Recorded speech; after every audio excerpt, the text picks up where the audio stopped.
হাদিস শরীফ আসছে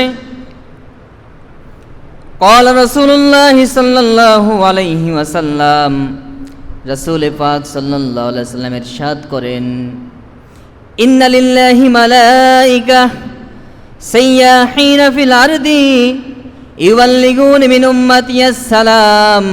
নাসাই শরীফের হাদিস। আল্লাহ রাসূল বলেন আল্লাহ রাব্বুল আলামিনের নিয়োজিত কিছু ফেরেশতা আছে এই পৃথিবীর মধ্যে। আল্লাহ রাব্বুল আলামিনের পক্ষ থেকে কিছু ফেরেশতা নিয়োজিত আছে, যেই ফেরেশতাদের কাজ হলো, তাদের ডিউটি হলো পৃথিবীর মধ্যে ঘোরাফেরা করবে, পৃথিবীর মধ্যে ঘুরে ঘুরে দেখবে কোন কোন উম্মত আল্লাহর নবীর প্রতি দরুদ পড়ে, আল্লাহর নবীকে সালাম দেয়। জোরে বলেন সুবহানাল্লাহ।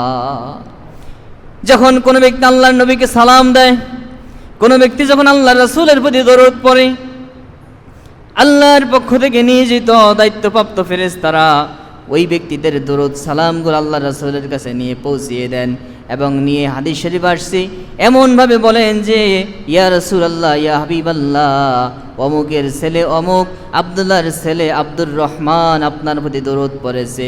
এবং অন্য হাদিস আসছে আল্লাহ রাসূল এই নামটা বলার সাথে সাথে লোকটার চেহারা চিনতে পারেন, লোকটার চেহারা আল্লাহ রাসূলের কাছে তুলে ধরা হয়। জোরে বলেন সুবহানাল্লাহ।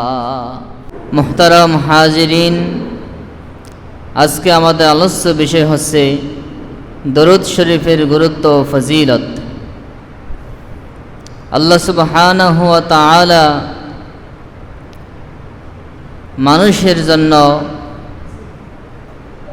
কিছু বিধানকে ফরজ করেছেন, কিছু বিধানকে ওয়াজিব করেছেন, কিছু বিধানকে নফল করেছেন।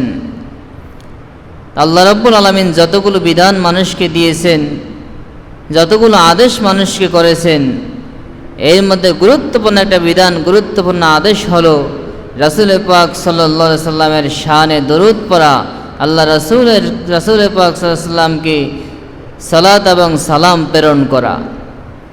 আল্লাহ সুবহানাহু ওয়া তাআলা এই কাজটাকে মানুষের জন্য, বান্দাদের জন্য ফরজ করে দিয়েছেন।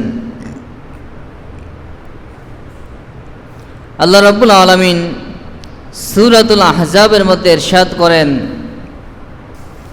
আউযু বিল্লাহি মিনাশ শাইতানির রাজীম বিসমিল্লাহ